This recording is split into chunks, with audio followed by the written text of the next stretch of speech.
सलाम अलैकुम। अस्सलाम वालेकुम मेरे बच्चों, मेरी आवाज़ आ रही है?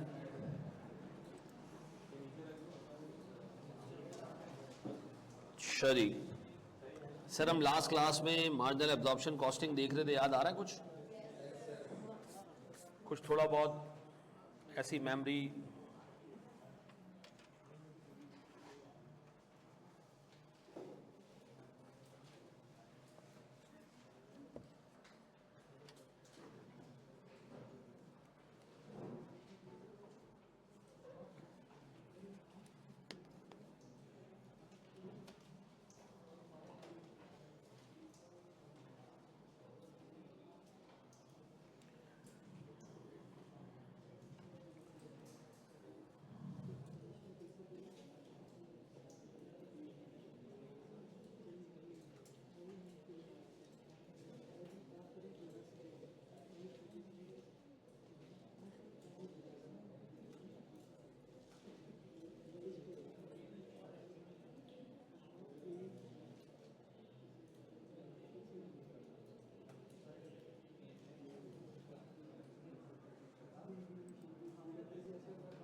अच्छा जी, हम लास्ट क्लास में मार्जिनल एब्जॉर्प्शन को देख रहे थे, याद आ रहा है मेरे बच्चों?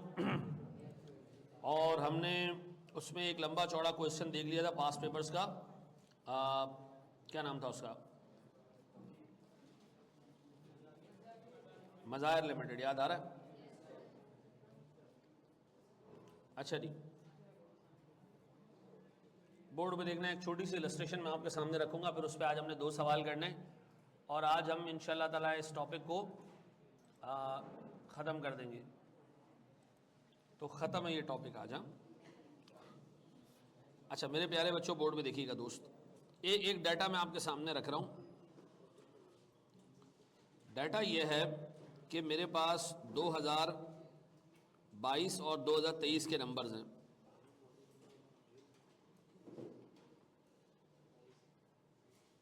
दो हज़ार 22 और 2023 के नंबर्स हैं, बोर्ड पे देखिएगा।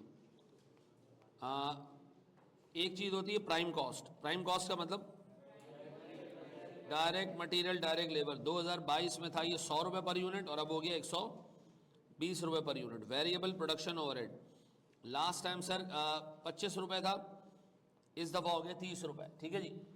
फिर फिक्स प्रोडक्शन ओवरहेड्स ये हैं हमारे पास सर बजटेड। बजटेड एफओएच हमारे पास इस साल 2 लाख है, लास्ट ईयर 1,80,000 था। बजटेड आउटपुट हमारे पास दोनों सालों में 10-10 हज़ार यूनिट था। ठीक है जी, गौर से सुनना मेरे प्यारे बच्चों। फिर sir actual output last year हमारे पास था जी 9,000 यूनिट्स और इस साल है हमारे पास 11,500 यूनिट्स। ठीक है। फिर सर मेरे पास last year actual fixed overhead था 176,000 और इस दफ़ा है 2,05,000 रुपये। मेरा सवाल ये, आजा भाई 2,05,000। अच्छा मुझे मुझे ना, अच्छा last year was the first year of operations. मुझे लास्ट ईयर का कुछ नहीं चाहिए, मुझे क्या चाहिए? करंट ईयर का मुझे पीएनएल चाहिए, एब्जॉर्प्शन कॉस्टिंग के हिसाब से भी और मार्जिनल कॉस्टिंग के हिसाब से भी। आपके पास है 10 मिनट, शाबाश।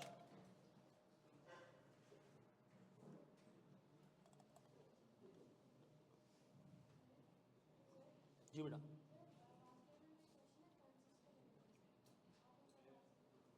वो करवाया नहीं है कि मैंने ओवरहेड्स में? तो बड़ा आसान सा सवाल है, मुश्किल हो रही है उसमें? मुश्किल हो रही है उसमें? मैं करा देता हूँ, कोई टेंशन नहीं। हाँ नो,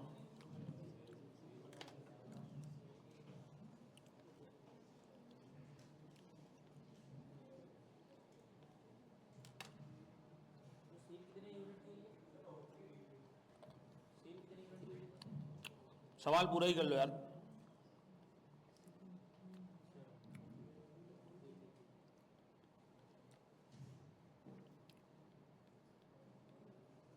ये यूनिट्स हैं। कोई वेरिएबल सेलिंग ओवरहेड नाम की चीज नहीं है, कोई फिक्स सेलिंग ओवरहेड नाम की चीज नहीं है।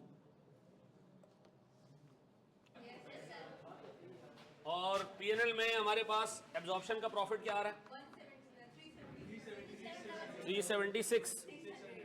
अच्छा, अब एक काम करते हैं, बोर्ड पे देखिएगा, मैं बना रहा हूं पहले एब्जॉर्प्शन कॉस्टिंग के हिसाब से पीएनएल, ठीक है? बोर्ड पे देखना मेरे प्यारे बच्चों। सवाल मैंने आपको इसलिए नहीं दिया है इतना सीधा सा सवाल कि आप मुझे पीएनएल बना के दे दो। इसमें मसले एक छोटा सा काम करना है हमने। आप मुझे सबसे पहले पीएनएल बना के दे रहे हैं किसके हिसाब से? एब्जॉर्प्शन के हिसाब से, मार्जिनल के हिसाब से नहीं। बताओ प्यारे भाई, एब्जॉर्प्शन के हिसाब से पीएनएल में सबसे पहले सेल्स कितने यूनिट्स है sir? 11,000 into 2.2 million. Cost of goods sold opening, opening में आपको 100 प्लस 25 प्लस मेरे पास 1,80,000 डिवाइडेड बाय 10,000, कितना जी? 18। ये है मेरे पास सर प्राइम कॉस्ट, ये है मेरे पास वेरिएबल ओवरहेड, और ये है मेरे पास फिक्स ओवरहेड्स का ओवरहेड एब्जॉर्प्शन रेट। कितना आ रहा है सर ये? और अगर मैं इस साल का देखूं तो 120, 30 और 20, कितना जी?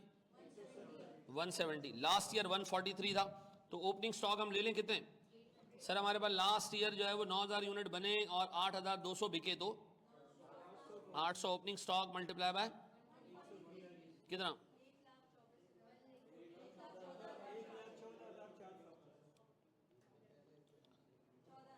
ठीक है जी, सही है, सही है, आ गया जी। आजा,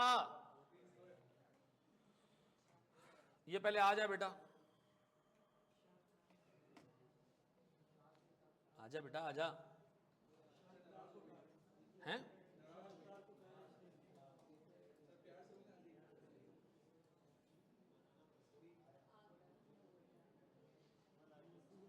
आता रहेगा ये जब तक। कॉस्ट ऑफ गुड्स मैन्युफैक्चर्ड कितने का जी? कितने का बाबू? Cost of goods manufactured units कितने बने? 11,000।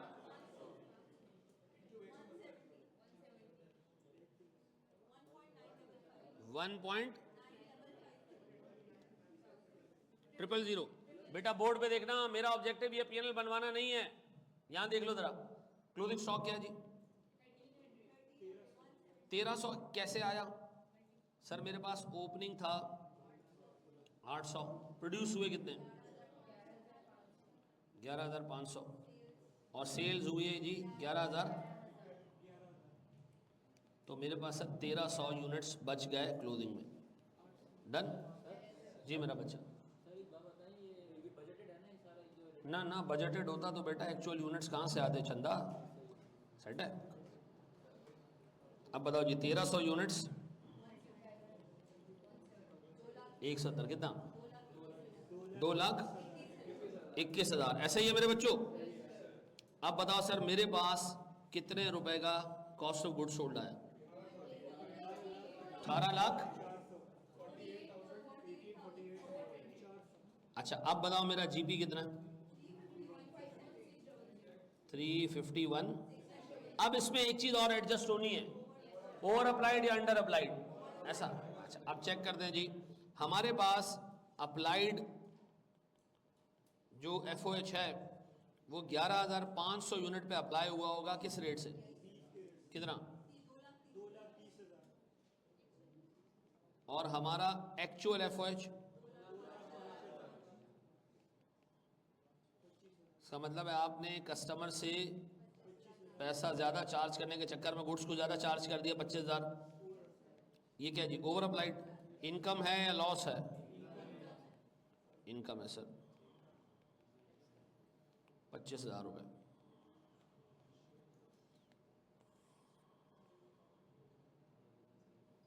अब बताओ मेरे प्यारे बच्चों,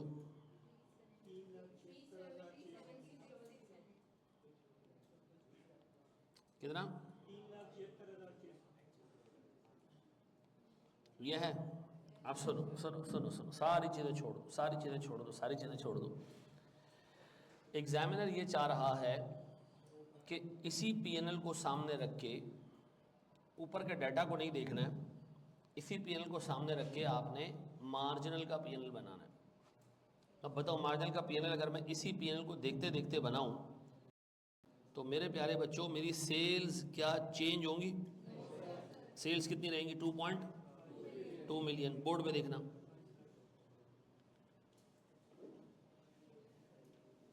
कॉस्ट ऑफ गुड्स सोल्ड में मेरे पास सबसे पहले ओपनिंग स्टॉक। अच्छा, ओपनिंग स्टॉक की आपने वैल्यू निकाली हुई है 1,14,400, ऐसा है, नज़र आ रही है। अब आप सोचें कि ये जो 1,14,400 है, इसमें last year fix production overheads absorb हुए हुए। अच्छा, फिक्स्ड ओवरहेड का रेट क्या था लास्ट ईयर? 18। इसका मतलब है 18 रुपये के हिसाब से इसमें एफओएच चार्ज हुआ हुआ है, जबकि मार्जिनल में ये चीज़ नहीं होती। तो मैं क्या करूं, इसमें से मैं निकाल दूं, मैं कहूँ जी 800 यूनिट्स हैं और मेरे पास 18 रुपये का रेट है, ये मैंने निकाल दिया एफओएच। इसमें से क्या बचा? क्या बच गया? 1 लाख। तो मैं यहाँ लिख रहा हूँ जी मेरा ओपनिंग स्टॉक एडजस्टेड है 1 लाख का। पक्का? कोई मसला है इसके अंदर? पसूड़ी, पंचायत, पंगा, problem? Nothing. Cost of goods manufactured, ऐसा बाबू? कितने का जी? ना इससे उठाना हमने 1955, 19,55,000 अब देखिए ये करंट ईयर का कॉस्ट है। करंट ईयर का ओ यार कितना है? 18 नहीं है बल्कि 20 है। नजर आ रहा है भाई? 20 है। अब बताओ इस 20 के हिसाब से आपने कितने यूनिट्स को यहाँ अप्लाई करवाया हुआ है? 11,500 मल्टीप्लाई बाय 20 क्या आ रहा है? देखो जरा, ये 17 ये आ गया। अब और क्या रह गया? क्लोजिंग स्टॉक, ये कितना भैया ऊपर? 2,21,000। इस 2,21,000 रुपयों में सर 1,300 यूनिट में OAR-20 का शामिल हुआ हुआ। कितना? 195।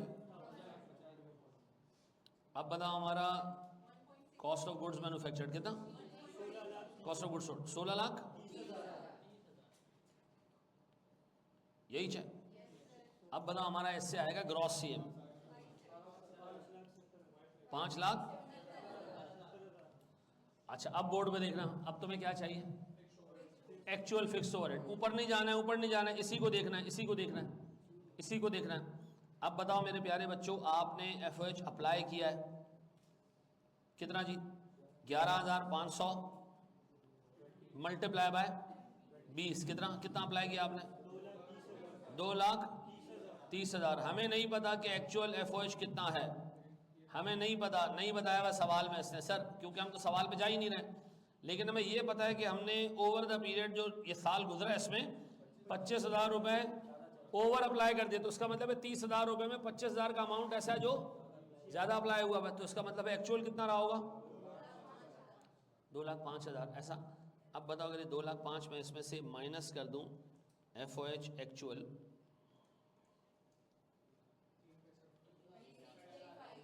3 लाख। अब बताओ ये 3,65 वही प्रॉफिट है जो आपने अभी थोड़ी देर पहले मार्जिनल से निकाला था, ऐसा।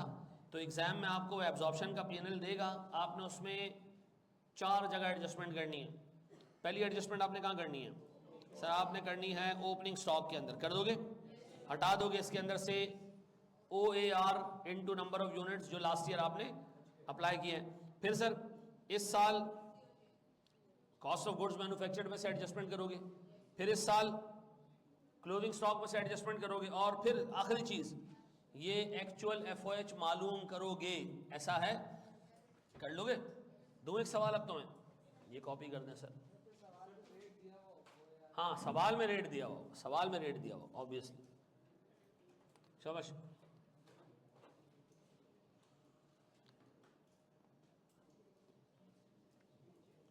कर लोगे?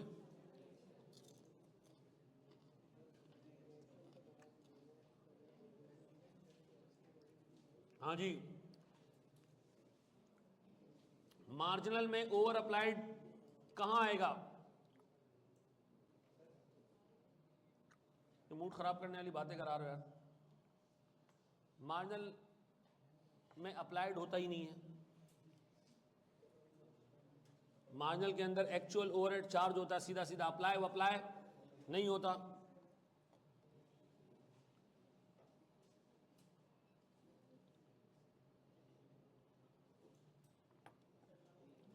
आगे बढ़े हम। यकीन करो पिछले 4 दिन से हम क्या पढ़ रहे हैं पता है? वेरिएबल कॉस्ट में फिक्स्ड ओवरहेड का ओआर ऐड करो, 1 यूनिट की कॉस्ट बन जाती है, नंबर ऑफ यूनिट से मल्टीप्लाई करो, कॉस्ट ऑफ गुड्स मैन्युफैक्चर्ड आ जाता है। इसी तरह ओपनिंग और क्लोजिंग स्टॉक की वैल्यू निकालो और जीपी निकाल लो। ये 4 दिन से हम पढ़ रहे हैं। एफओएच वाली बात फिर से बता दें। कौन सी वाली बात? ये बड़ा जनरल स्टेटमेंट है। कॉस्टिंग वाली बात फिर से बता दें। कौन सी वाली बात?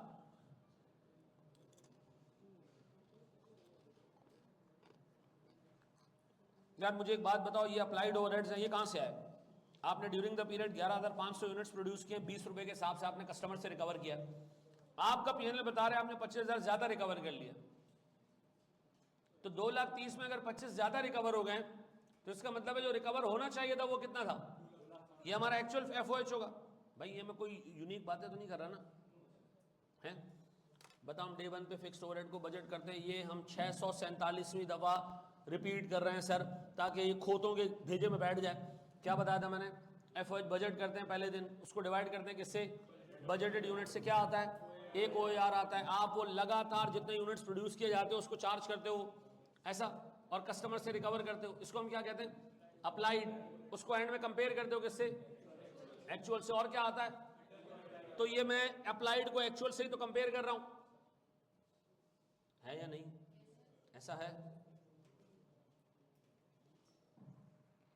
कर्सर हटा दें, आगे बढ़ो।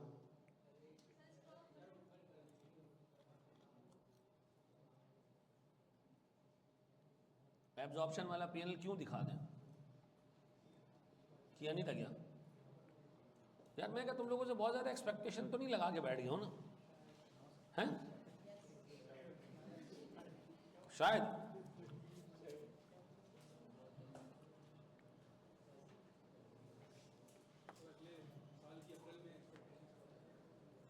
है? हाँ, फिर तो रियलिटी आ जाएगी ना।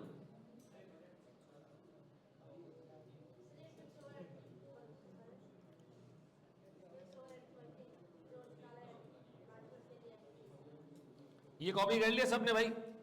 तो मैं ऊपर कर दूं, कुछ बच्चे ऊपर वाली चीजें देखना चाह रहे हैं। ये देख लो बेटा, बड़े हम आगे।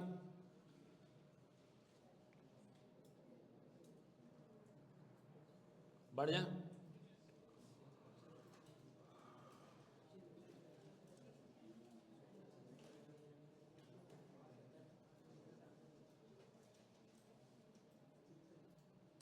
नहीं, वो सेल्स में ऑलरेडी आ चुका है उबैदुल्ला। बड़े हम आगे। है प्यारे बच्चों, बच्चों, क्या हम आगे बढ़े? अभी आपने बजटेड एक्सपेक्टेशन अज्यूम की है।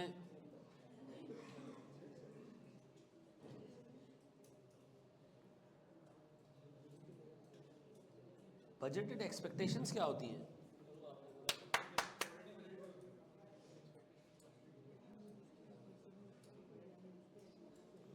अल्लाह अकबर, आगे बढ़ो यार।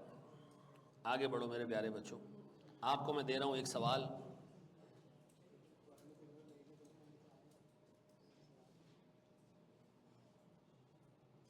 किस नाम से क्या पढ़ रहे हैं, टॉपिक कौन सा?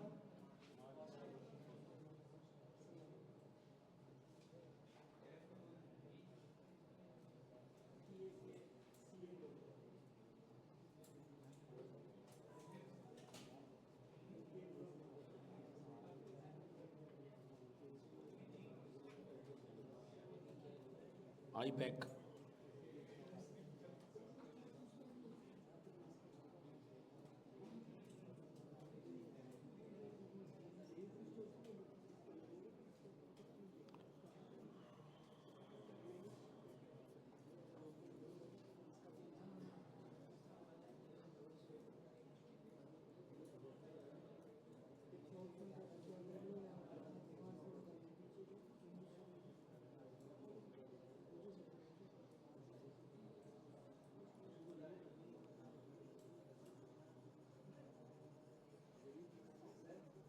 जी मेरा बच्चा, बोलो बोलो।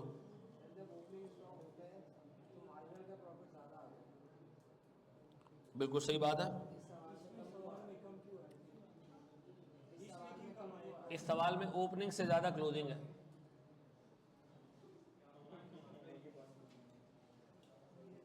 सेट है।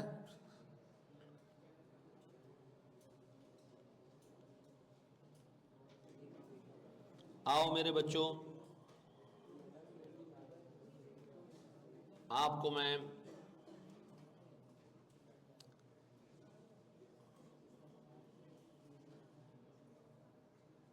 यह देखो, मशवरा अच्छा देना चाहिए इंसान को। मैं आप में से बहुत सारे लोगों को एक मशवरा देना चाहता हूं, वो ये है कि अगर अगर किसी बंदे को ना चीज़ें लेट समझ आती हैं या वो नहीं कर सकता मेहनत, तो अच्छा मशवरा ये मेरे प्यारे भाई, आप सीए छोड़ दें। ठीक है जी, आप सीए, बुरा नहीं लगना चाहिए आपको। आपसे अगर नहीं हो रही है मेहनत, आप अगर रोज़ के काम रोज़ नहीं कर पाते हैं, आप छोड़ दें सीए। मेरे साथ भी बहुत सारे लोगों ने शुरू किया था। मैं आपको बताता हूँ, मेरे साथ भरी क्लास में शुरू किया था, 80 लोगों ने, सिर्फ 4 क्वालिफाई हुए उसमें। 80 में से 4 ही क्वालिफाई हुए, बाकी फारिग, आज तक फारिग हैं, नौकरियां कर रहे हैं अच्छी जगहों पे, क्वालिफाइड नहीं है। 4 ही लोग क्वालिफाई हुए थे बस, पूरी 80 लोगों की क्लास में। और 80 के 80 को हम नाम से जानते थे हमारी क्लास में, मतलब इतनी वाइब्रेंट क्लास थी कि मॉड्यूल ए से मैं जानता था। आपको पता है, जब हम अपने मॉड्यूल डी में पहुंचे थे, डी का मतलब कैप का जो लास्ट मॉड्यूल है, 80 में से 12 बच्चे रह गए थे। ठीक है जी, और उन 12 में से 3 लोगों ने पास किया। फिर बाद में जो है वो कुछ और आगे हिसाब किताब चलता रहा, तो एक आध और बच्चा हमारे पास आगे निकल आया, नहीं तो फारिग, टोटल आउट। मैं अल्लाह की कसम खा के आपको एक बात बताता हूं, मैं पुरानी क्लासों, ये जो मैं पहले दिन सेल्फी लेता हूं ना, क्यों लेता हूं? 5 साल बाद में देखता हूं इसमें से कितने क्वालिफाई हो गए, कितने आगे निकल गए। अल्लाह की कसम मैं आपको बता रहा हूं, मुझे 3-4 लोग नजर आते हैं, और ये मुझे नजर आ रहा है, ये 5-6 लोग नजर आ रहे हैं, बाकी सब फारिग हो गए। ये प्रोफेशन नहीं है ढीले लोगों के लिए।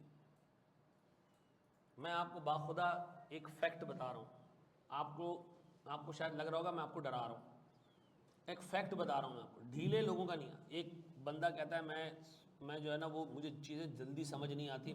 आपके लिए है ये प्रोफेशन, आप नहीं भागो। एक बंदा कहता है यार मैं बहुत मुझे एक तो कॉन्सेप्ट समझने के लिए 4 सवाल देखने पड़ते हैं, ये प्रोफेशन आपके लिए नहीं। भागे आप, भागे वो बंदा जिससे कंसिस्टेंटली मेहनत नहीं होती है, वो भाग जाए। अगर आप घर जाने के बाद आपको ये लगता है कि यार आप थके आ रहे आए हो, 1 घंटा सो जाना चाहिए, और फिर वो 1 घंटा सोने की कोशिश आप करते हो मोबाइल लेके, और 2 घंटे मोबाइल खोजने के बाद आपको पता चलता है कि नींद नहीं आ रही है, और फिर जैसे ही आप किताब खोलते हो और आपको नींद आ जाती है, तो मनु साहब को फिर घर जाने के बाद मोबाइल नहीं उठाना चाहिए था, किताब उठानी चाहिए थी। ताकि जो नींद आनी है वो 1 घंटे में आ जाए, और उसके बाद फिर आप जागे और तरीके से तमीज़ से उसको पढ़ लें। अगर आप अपने घर में इतना टाइम नहीं दे रहे हो जितना आप क्लासेस के अंदर दे रहे हो, या एटलीस्ट उसका 70-60% आप नहीं पास कर सकते। ये मैं आपको आज बता दूं, आप नहीं पास कर सकते। देखो मेरे पास इस वक्त, ये मैं बात उस वक्त बोल रहा हूँ जब मेरे पास इस वक्त 2600 स्टूडेंट्स पढ़ रहे हैं, 2700 स्टूडेंट्स। मैं ये बात उस वक्त भी बोलता था जब मेरे पास 4 स्टूडेंट्स होते थे। टीचर आपको सहारा दे सकता है, आपको उठा के लाइन क्रॉस नहीं करा सकता, कदम आपने लेने। मैं जो जनरल एटीट्यूड आप लोगों का देख रहा होता हूँ ना, मुझे लगता है कि यार इस कौम को मोटिवेशन के नहीं, डंडे की ज़रूरत है। ये कौम जूते खा के सीखती है। ये कौम वो है ही नहीं जो अपनी गलती से सीख जाए और तरीके तमीज़ से आगे बढ़ जाए। ये मैं आपको इसलिए बोल रहा हूँ बेटा, मैंने बहुत ऐसे लोगों को गिरते हुए देखा है जिनके लिए सीए करना सांस लेने से ज़्यादा ज़रूरी था। वो आए कि जी अम्मा अब्बा पूरी फैमिली मुझ पर डिपेंड कर रही है, मैं क्वालिफाई नहीं हुआ, तबाह बर्बाद हो जाएंगे। और वो नहीं हुआ क्वालिफाई, क्योंकि उस बंदे की ज़रूरियात तो पहाड़ जितनी थी, लेकिन उसकी विल पावर जो है ना इतनी सी थी, नहीं कर पाया काम। मैं एक बात आपको बता रहा हूँ, मैं ना एक अल्लाह का शुक्र अच्छा पैसा बना चुका हूँ, ठीक है ना। मैं अभी सबको छोड़ छाड़ के जो चीज़ें ने लेके मैं चला जाऊँ इस्लामाबाद में जो है वो आधा ख़ानदान मेरा आबाद है, सुकून से मैं वहाँ ज़िंदगी गुजारूँ, बच्चों को हर वीकेंड पे मरी ले जाऊँ, चिल करूँ ज़िंदगी में, कोई टेंशन नहीं है मुझे, ऐसा है। मैं फिर भी गधे घोड़ों की तरह दिन में काम कर रहा हूँ, रात में काम कर रहा हूँ। मैं रात 4 बजे, मेरा बेटा है उमर मेरे साथ सोता है वो, मैं सिर्फ उसकी शक्ल देख रहा था। मैंने कहा यार ऐसा बाप मेरी कितनी जिम्मेदारी है कि ये जितने सुकून से सो रहा है ना, ये मैंने पूरी ज़िंदगी इसको इसी तरह लेके चलना है कि इसकी ज़िंदगी में कोई स्ट्रगल नहीं हो, इसकी स्ट्रगल इसका बाप करे। ऐसा है। मेरे वालिदैन शायद मेरे लिए ऐसा सोचते होंगे, नहीं कर पाए बेचारे, उनके इतने वसाइल ही नहीं थे, बहुत लिमिटेड लोग थे, उनके पास बेचारों के पास रिसोर्सेज नहीं थी और पढ़े लिखे भी नहीं थे। उन्होंने अपनी तरफ से मेरे लिए जो कुछ किया ना, यकीन करो मैं उनके एक दिन की मेहनत और उनके एक दिन के काम का भी उनको लौटा नहीं सकता। मुझे खुद निकलना पड़ा, खुद मेहनत करनी पड़ी। आप वो नस्ल हो जिसने मेहनत करनी है, आपके लिए कोई बना के नहीं जा रहा, छोड़ के नहीं जा रहा। बहुत मेरे ख्याल में शायद लिमिटेड लोग ऐसे होंगे इस क्लास में, या जितने भी मेरे पास स्टूडेंट्स पढ़ रहे हैं, कि जिनके पेरेंट्स ने उनके लिए जो है वो कुछ बना के छोड़ा होगा। आपने खुद करना, इवन बना के छोड़ा भी यार तो मैं अपनी ज़िंदगी खुद ड्राफ्ट करनी है, और आप लगे हो यार फुल अयाशियों में, यार देख लेंगे पढ़ लेंगे। जो बंदा प्लान नहीं है ना, नहीं कर सकता काम, नहीं हो सकता कामयाब। KPMG में एक बंदा 40 साल की एज में पार्टनर बन गया, एक बंदा KPMG लग्जमबर्ग में 40 की एज में पार्टनर बन गया। हम सारे एक ही क्लास के लड़के जो ये भी पार्टनर लेवल तक आ गए सारे। आप उनकी ज़िंदगी उठा के देखो, उनके पास शेड्यूल होता है, यार मैंने 1 घंटा भी ज़ाया नहीं करना। मेरा बचपन का दोस्त है, बेचारा कॉल कर कर के मर गया कि हमने फ़लाँ जगह दावत रखी, आ जाओ। मैंने कहा नहीं है टाइम, नहीं है टाइम, नहीं है टाइम, नहीं है टाइम, नहीं है टाइम, नहीं है वक्त।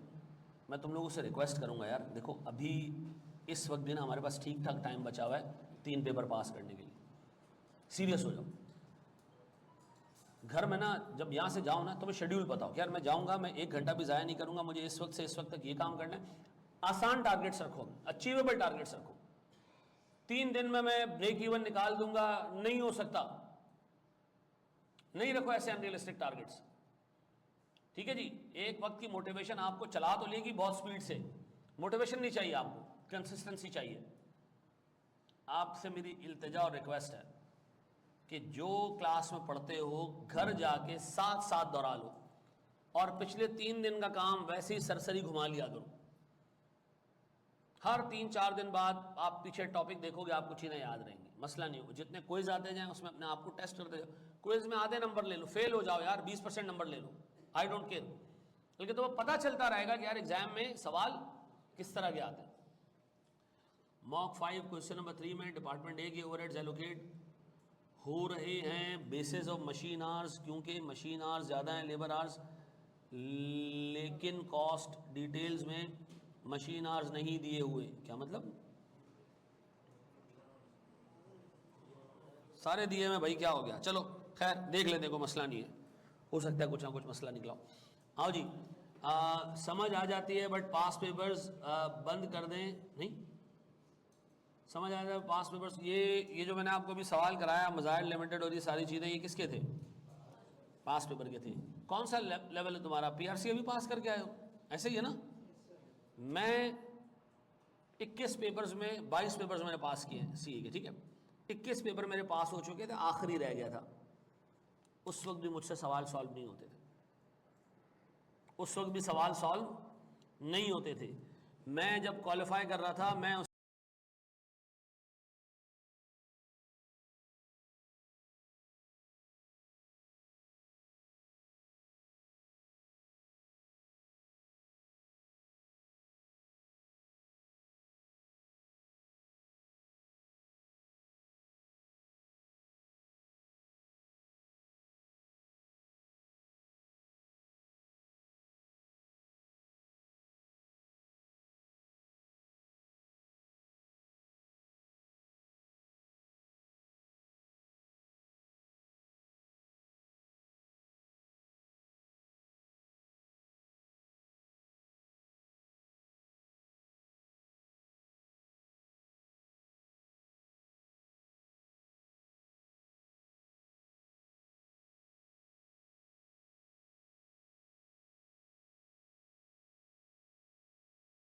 उससे पहले हबीब बैंक जैसे बड़े बैंक, यूबीएल जैसे बड़े बैंक का audit as a job incharge final करके बैठा हुआ था।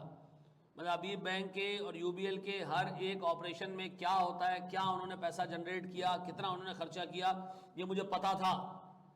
इतने जायंट सिस्टम्स मैंने ऑडिट किए हुए थे, लेकिन आखिर में क्या, जब मैं पास पेपर करने बैठता था मुझे स्ट्रगल करना पड़ता था। लेकिन मुझे पिछले 22 पेपरों में ये चीज़ पता चल गई थी कि किसी का बाप भी 100% सवाल सॉल्व नहीं कर सकता, नहीं होगा सवाल सॉल्व। सोल्यूशन देखना पड़ेगा, करते जाओ करते जाओ करते जाओ करते जाओ। पेपर का सवाल भी आएगा 60-70% ही सही होगा और पास हो जाओगे तुम। आधा भी सही होगा तो पास हो जाओगे।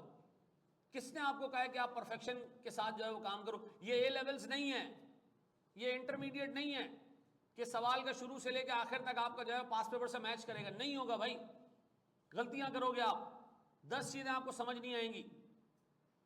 ये प्रोफेशन उन लोगों के लिए जो चीजें एक्सप्लोर करते हैं, लगे रहते हैं, उन लोगों के लिए नहीं है कि भाई जो पहला सवाल ही चाहते हैं कि जी 100% सही हो जाए। नहीं होगी, परफेक्शन नहीं आएगी आपको, मैं बता रहा हूं। जो बंदा परफेक्ट होता है इस प्रोफेशन में, उसको प्रोफेशन उठा के बाहर फेंक देता है, ये मैं आपको बता रहा हूं। यार जिसके गोल्ड मेडल आए 6-7, उससे मैंने पूछा, उसने कहा सर मैं ये सारे काम किए, आखिरी महीने में मैंने इतने इतने घंटे बैठ के पढ़ा क्योंकि मेरी ये सारे चैप्टर्स बाकी थे। उस बंदे को अपने ऊपर एक बिलीव है कि मैं करूंगा, मैं पास हो जाऊंगा, जितना हो सकता है कर लूंगा। हाँ, पहला सवाल आप चाह रहे हो जी, पास पेपर करने में बैठा और एग्जैक्ट सही नहीं हुआ, अम्मी मैं क्या करूं, फेल हो जाओगे आप। इस तरह के रोंदू नहीं चलते हैं इस प्रोफेशन में, डीड बन जाओ। मैंने अपनी ज़िंदगी में इन लोगों को पढ़ा है, आकाश वालों को, ये जो आज के सारे जितने टीचर्स हैं, जितने टीचर्स पढ़ा रहे हैं इस वक्त मार्केट में, ऐसे भयानक स्टूडेंट थे ना ये लोग। तुम्हारी सोच है, लेकिन एक बात थी इन सब में, भयानक थे जो भी थे, पढ़ते थे यार, स्ट्रगल करते थे, आगे रो रहे होते थे यार ये नहीं हो रहा क्या करूं, ये नहीं हो रहा क्या करूं, लेकिन पास हो जाते थे। इस वक्त इंडस्ट्री के अच्छे खासे कराची के टीचर्स जो है मेरे स्टूडेंट हैं, चाहे वो कोई भी सब्जेक्ट पढ़ा रहा हूं। मैं एक एक को जानता था यार, फिजिकल क्लासेस में तो मैं बच्चों को जानता था कि यार ये बच्चा कौन है, ये कौन है, ये कौन है। अभी तो ऑनलाइन में इतना 2600 स्टूडेंट, तो 70 दफा मेरे खानदान को मल्टीप्लाई करो, इतना बड़ा तो स्टूडेंट बेस हो गया, मुझे क्या पता कौन कहाँ है। सोशल मीडिया के बजाय सोशल मीडिया टाइम डिस्ट्रैक्ट करता है।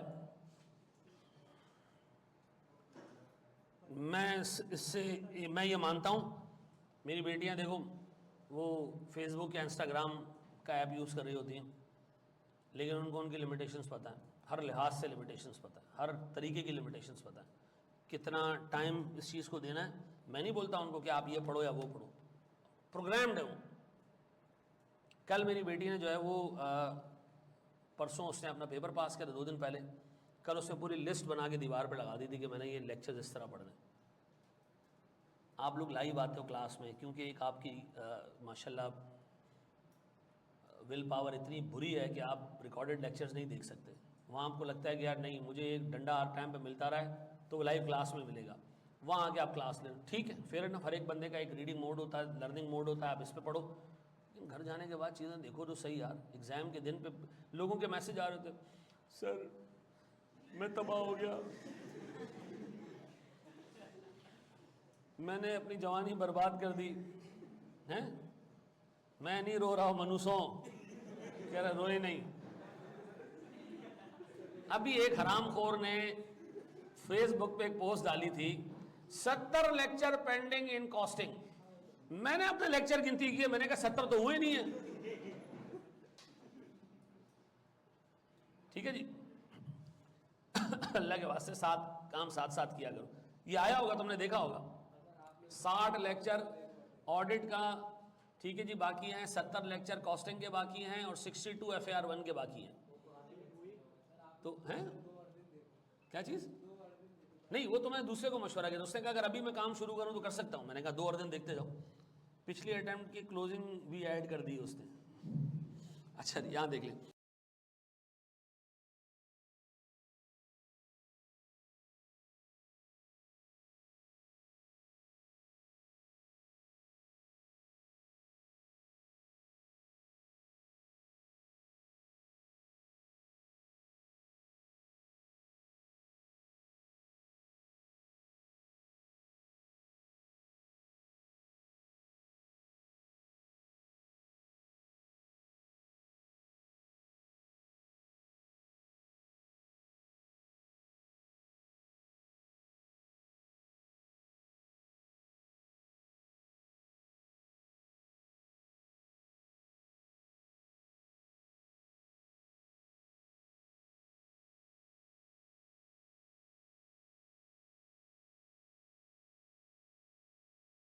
मुझे बताइए, हमारे पास PNL है किस साल का?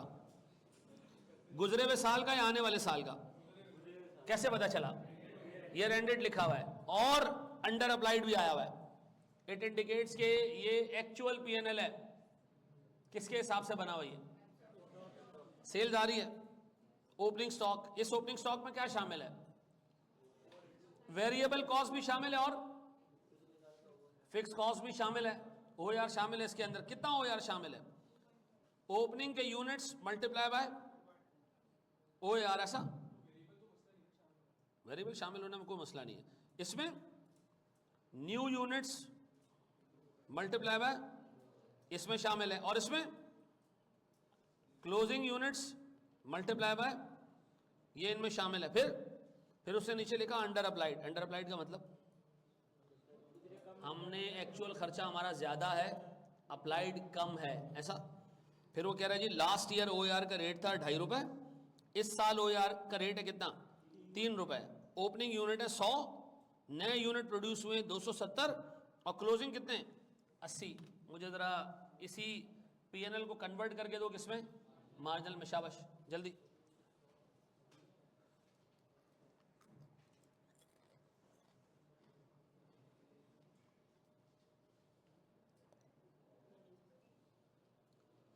नहीं यार, ऐसा नहीं है।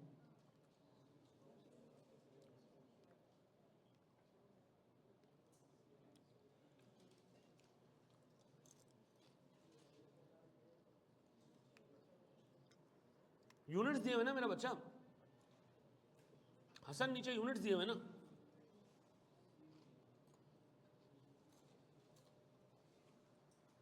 क्या PNL बनाना है? नहीं बेटा, आप देखते हैं ऐसे साइड में तो खुद निकल आएगा।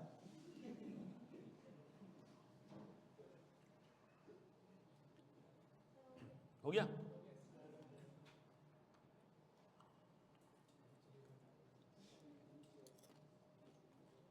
आप ये वाला तरीका पेपर में भी यूज कर सकते हो।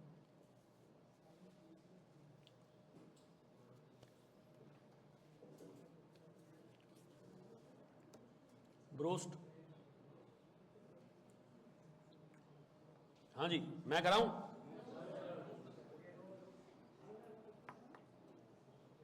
मैं यही बना देता हूं सामने। सेल्स कितनी है?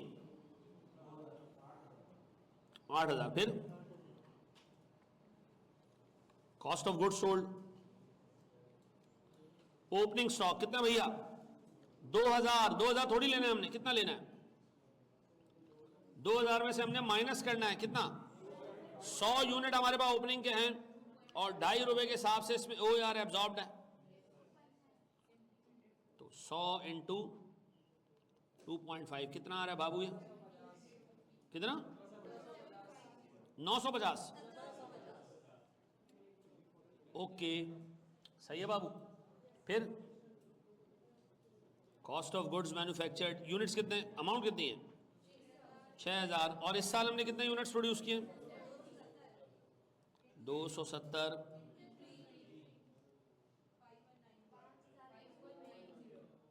ऐसा ही है, सही कह रही है बच्ची हमारी। अच्छा, फिर क्लोथिंग कितना बाबू? 1778 माइनस 80 यूनिट्स हैं, मल्टीप्लाई बाय 1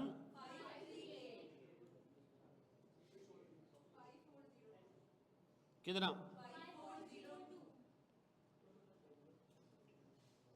नेट किया तो हमारे पास आ गया जी ग्रॉस CM कितना? 2598। ऐसा है मेरे बच्चों। अब मुझे क्या चाहिए? FOH चाहिए। FOH चाहिए। बताओ आपने अप्लाई कितना किया है? FOH अप्लाइड, जो ड्यूरिंग द पीरियड आपने अप्लाई किया है सर, 270 यूनिट पे आपने 3 रुपए के हिसाब से 810 रुपए अप्लाई किए। अच्छा, आपका एक्चुअल कितना था ये आपको नहीं पता, लेकिन आपको ये पता होना चाहिए कि आपने 100 रुपए कम अप्लाई किए। इसका मतलब है आपका एक्चुअल ओवरहेड कितना रहा होगा?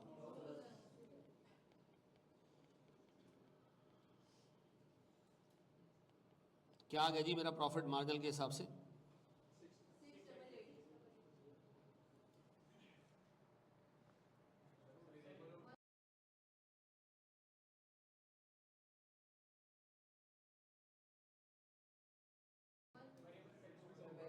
वेरिएबल सेलिंग ओवरहेड भी है ना यार, तुमने मेरे परेशान कर दिया। मैंने कहा ये कैसे आ गया? नहीं, अब उठेगा इसके साथ ही।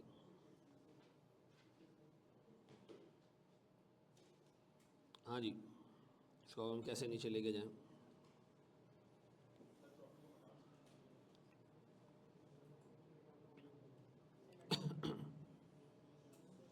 इसको मिटा दूं थोड़ी देर के लिए, यहाँ बना लेते हैं। मुझे बताओ इसके बाद क्या आएगा? वेरिएबल सेलिंग और फिक्स सेलिंग कितने का? 1,000 रुपए का।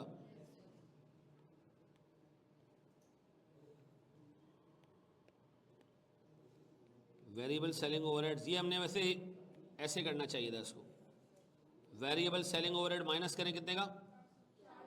400 रुपए का। इसके बाद आ जाएगा हमारा 2198 नेट CM, और फिर इसमें से हम क्या माइनस कर रहे हैं? फिक्स प्रोडक्शन ओवरहेड, जो कि आपको पता है कि जी था कितना सर हमारे पास? अप्लाइड कितना है?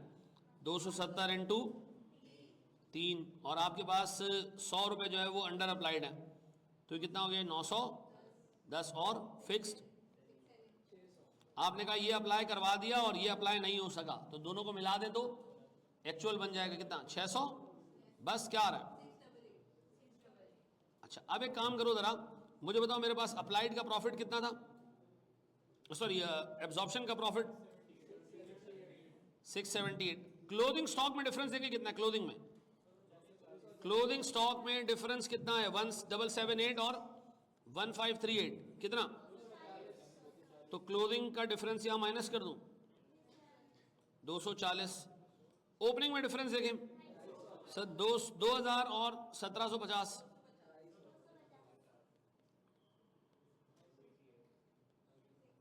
टोटल ये किसके हिसाब से आ गया? ऐसा है मेरे बच्चों। बढ़ जाए आगे एक स्टेप। एक और सवाल आपको दे रहा हूं,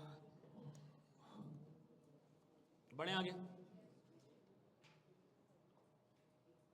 ये कर लो, पहले कॉपी कर लो,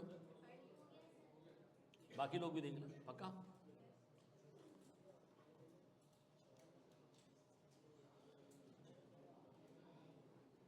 ओवर अप्लाइड को, अंडर अप्लाइड को किस तरह एड्रेस करेंगे यार? मैं मर गया हूं या बता के, मर गया हूं मैं बता के। एक OAR निकाला था एक बेगैरत ने, इस कंपनी के मालिक ने, कितने? 3 रुपए। यूनिट बने 270। उस बेगैरत ने हर यूनिट से 3 रुपए रिकवर किए कस्टमर से। कितने? 810। ये हो गया जी रिकवर्ड, अप्लाइड अप्लाइड अप्लाइड। उसके बाद उसको पता चला, उसके मुलाजिमों ने बताया कि लानत है सर आप पर, आपने 810 रुपए रिकवर किए, 100 रुपए आप रिकवर नहीं कर पाए। तो बताओ ये जो मुलाजिम है ये क्या कहना चाह रहे हैं कि एक्चुअल ओवरहेड कितने थे?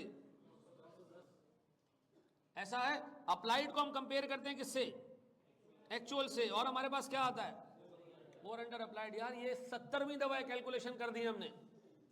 या मुझे बताओ, मैं पूरी एक क्लास रखता हूं, उसमें मैं 35 ऐसे ही क्वेश्चन एक जैसे बना के आता हूं, नंबर चेंज करता जाता हूं, कभी 0 लगाता हूं, कभी 0 हटाता हूं, और आपके जहन में बिठा देता हूं। क्या बोलते हो? हैं?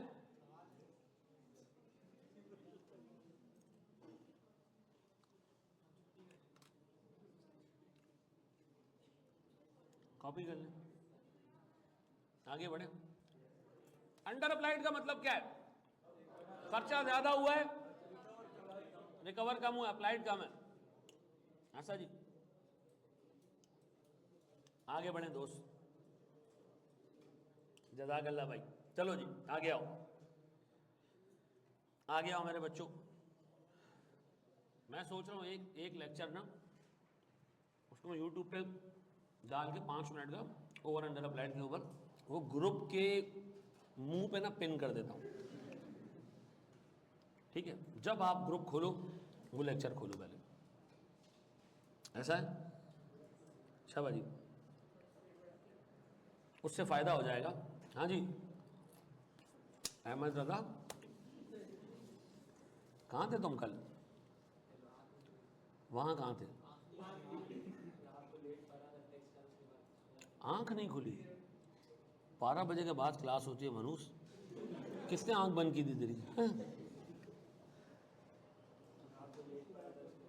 रात को लेट पड़ा था? ओहो,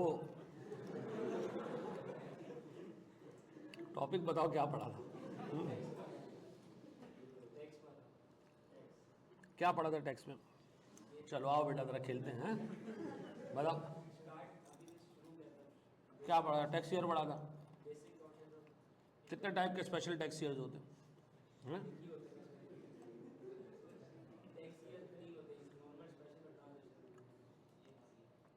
12 महीने से कम का जो टैक्स पीरियड होता है, 12 महीने से ज़्यादा का टैक्स पीरियड हो सकता है।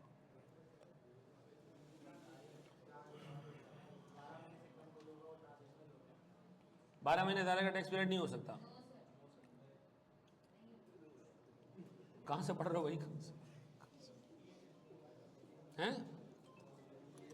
12 महीने से ज़्यादा का टैक्स पीरियड नहीं होता। ये तेरा आज असाइनमेंट है, कल देख के मुझे बताएगा तू, ठीक है?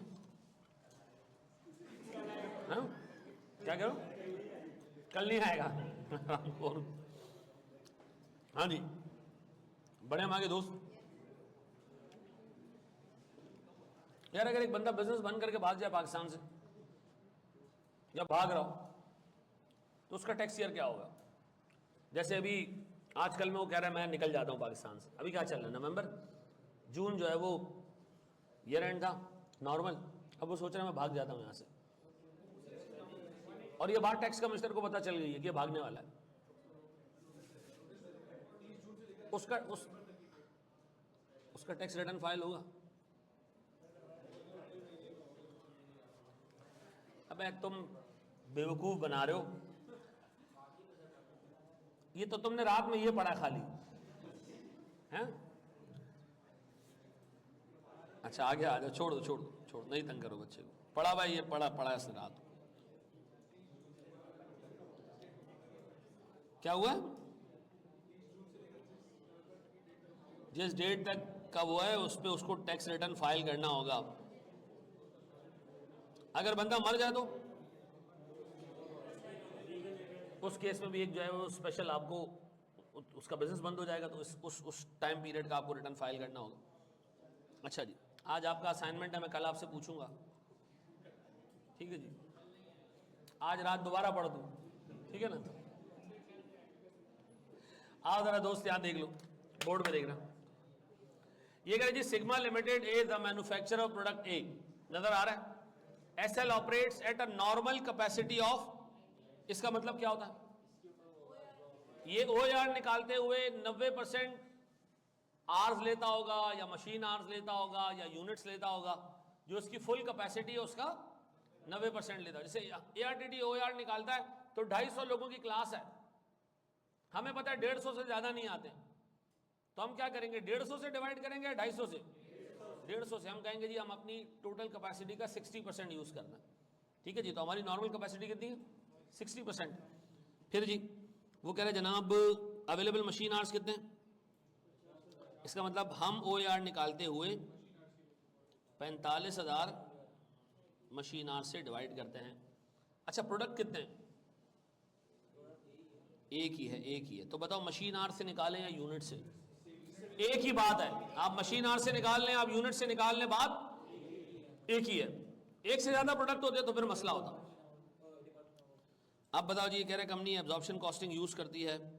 The following summarized profit and loss were extracted from SL's budget for the year ending 2015।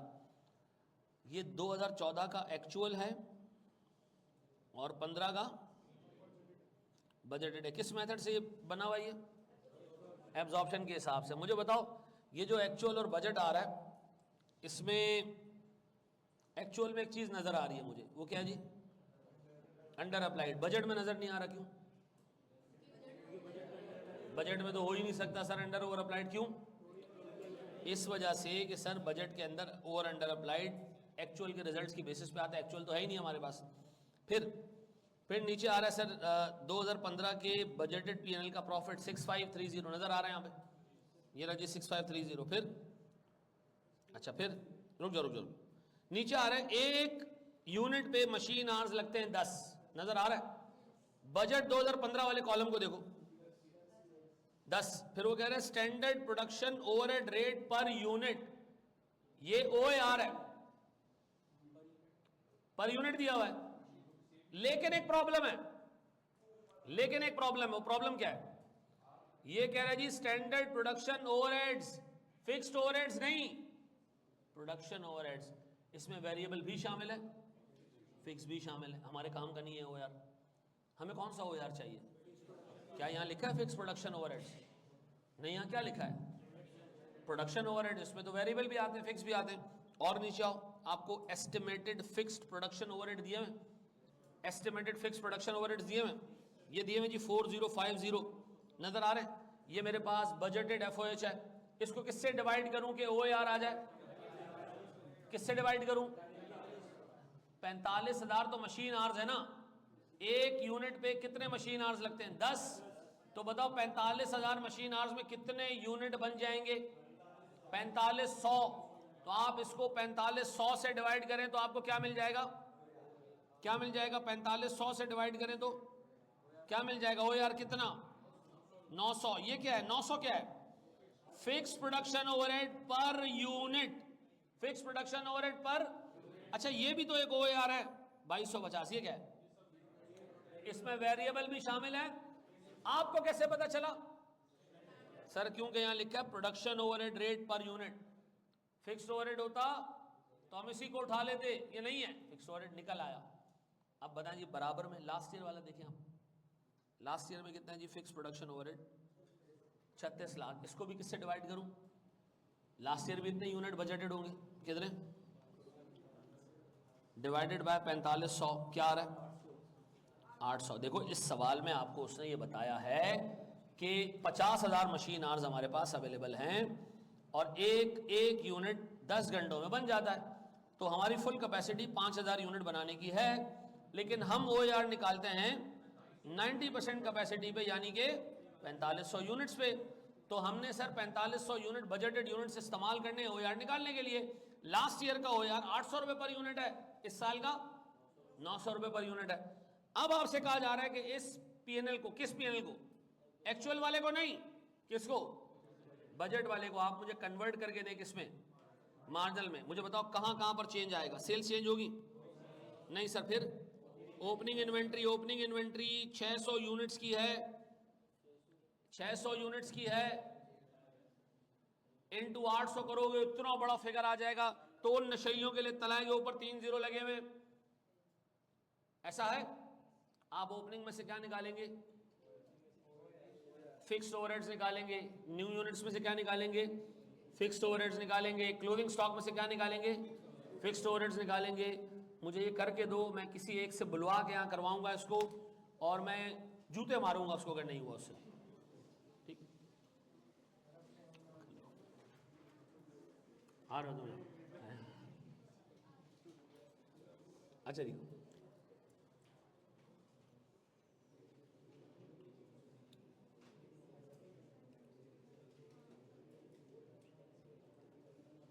कौन भाई?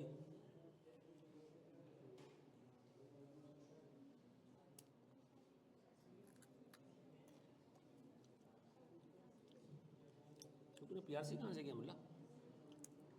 पीआरसी कहाँ से किया तूने? अच्छा, घूमता फिरता रहा तू हर जगह।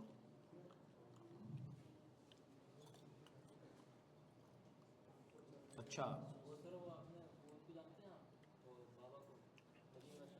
हाँ, किसका?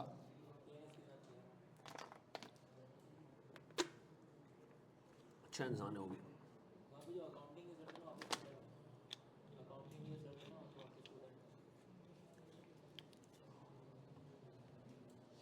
2015 वाले 900 से करेंगे, ऑब्वियस सी बात है।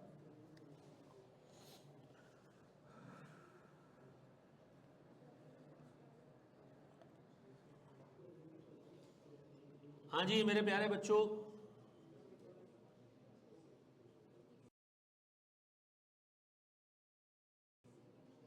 यार ये एक और बच्चे का आज जो है ना वो पोस्ट लगा हुआ था कि उसका इंतकाल हो गया। आई डोंट नो बच्चे का इंतकाल किस चीज़ से हुआ था, लेकिन उसके लिए हम 30 सेकंड रुक के ज़रा फातिहा पढ़ लेते हैं।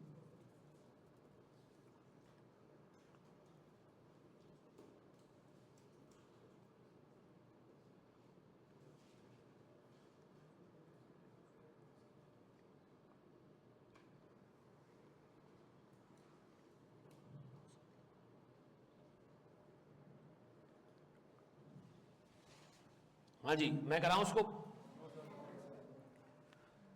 अच्छा, एक दो पास पेपर के क्वेश्चंस हैं, उनकी मैं रिकॉर्डिंग्स डाल दूंगा, ठीक है? जब आपको टाइम मिले देख लीजिएगा, ठीक है? एक बच्ची ने आइडेंटिफाई किया है फ्रांसिस्को लिमिटेड, वो मैं डाल देता हूँ, ये लास्ट टाइम हमने किए थे।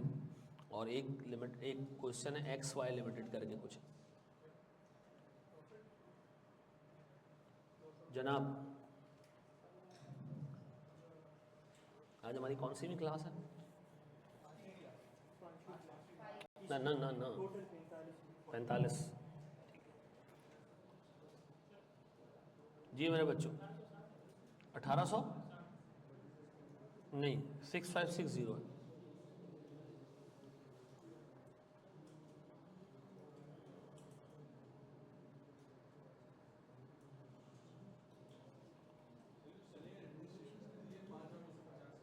ये एज इट इज आएंगे।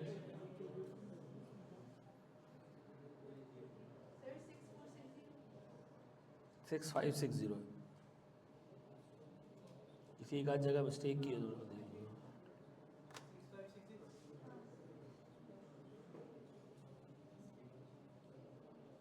ठीक है फरहान भाई, ठीक है।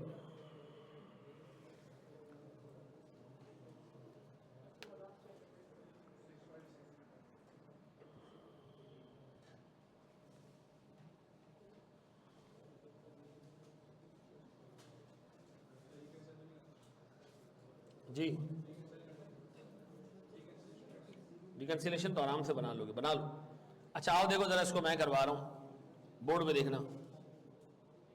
अच्छा यहाँ देख लो, सबसे पहले मुझे एक बात बताओ, सवाल करने से पहले, ओपनिंग स्टॉक एब्जॉर्प्शन के हिसाब से कितना है? कितना जी ओपनिंग स्टॉक? 5400 नजर आ रहा है? पता मार्जिनल के हिसाब के लिए इसमें से हमें हटाना पड़ेगा, पता कितना? सर 600 यूनिट्स हैं और हर एक पे 800 रुपये का ओवरहेड लगा हुआ है, लेकिन हम एक काम करें, क्योंकि हमारी फिगर्स थाउजेंड्स में, तो डिवाइड बाय 1000 कर देना, तो आप वैल्यू निकाल लेना कितना आ रहा है, कितना 4920। ऐसा ये आ गया ओपनिंग स्टॉक की वो वैल्यू जिसमें फिक्स्ड ओवरहेड्स नहीं है। फिर नए यूनिट्स कितने जी, न्यू, या जिसको आप कॉस्ट ऑफ गुड्स मैन्युफैक्चर्ड कहते हैं, वो कितना है जी, 44,335 नजर आ रहा है।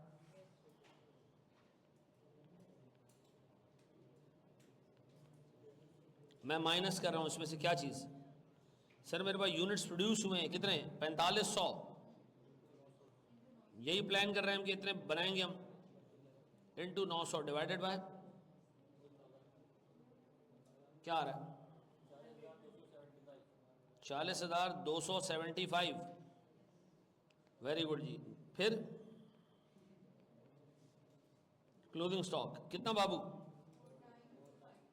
4925 नजर आ रहा है।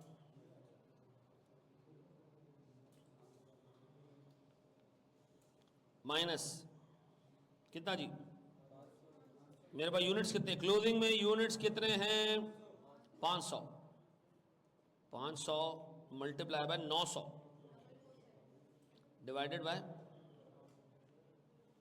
1000 कितना, 44। वेरी गुड सर, हो गया, सारी कहानी आपने कर दी। अब अपने आप से आप पूछे जी सेल्स कितनी है, 56,580। अब इसमें से हम माइनस करते हैं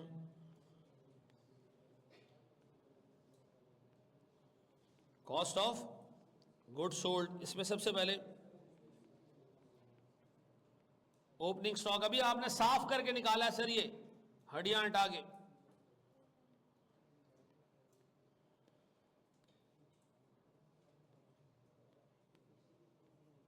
ओहो।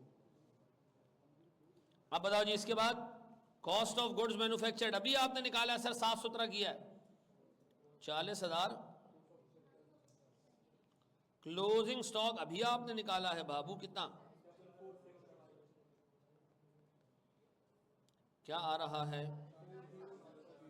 40,720। प्यारे बच्चों, ओ मेरे प्यारे बच्चों, ये क्या है, ग्रॉस सीएम 15,860। अब मैं इसमें से माइनस कर रहा हूं वेरिएबल सेलिंग ओवरहेड्स। आपको पता है कहां से मिलेगा, सर मेरे पास सेलिंग एंड एडमिन एक्सपेंसेस है 5,250, इसका 30% फिक्स्ड है, 70% वेरिएबल है, 30% फिक्स्ड है, 70% वेरिएबल है, बताएं कितना है, 3675 और 1555, 3675।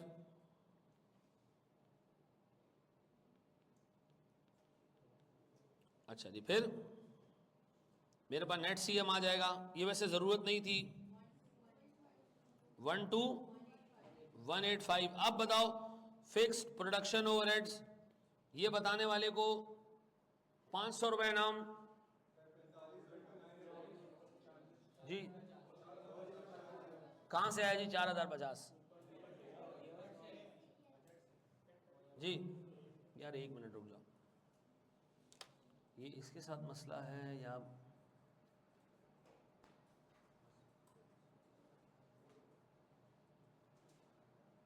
कहां से उठाएं जी हम, सर ये रहा हमारे पास 4050, ऐसा नजर आ रहा है,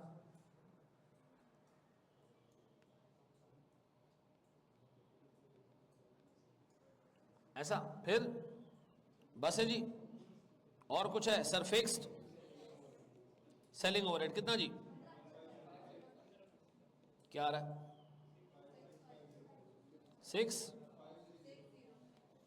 6560। अब बताओ जी एब्जॉर्प्शन का प्रॉफिट कितना था, ऊपर जाए सवाल में देखें, 65,30,000।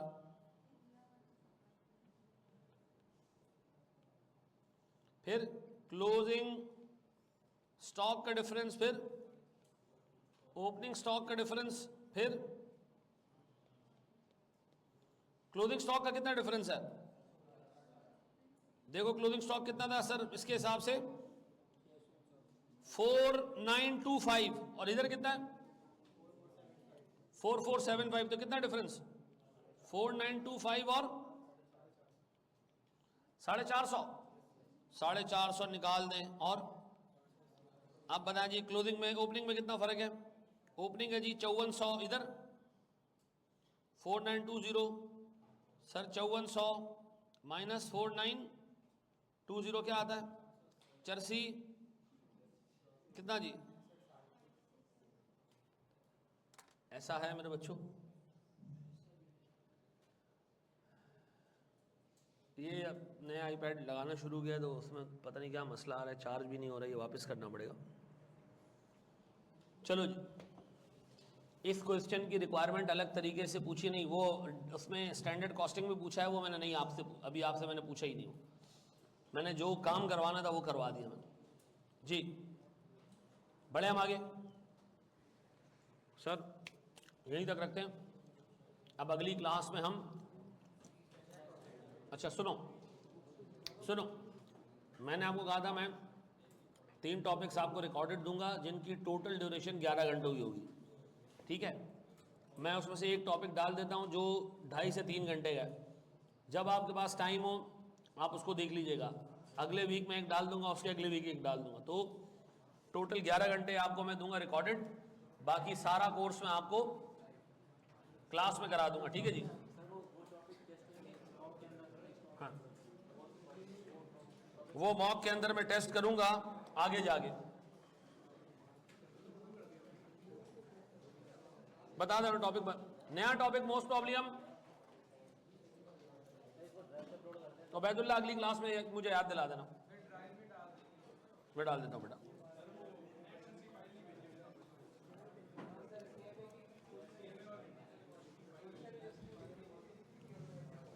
अभी मैं घर पहुंचू ना, मुझे तुम्हें याद दिलाना, ठीक है?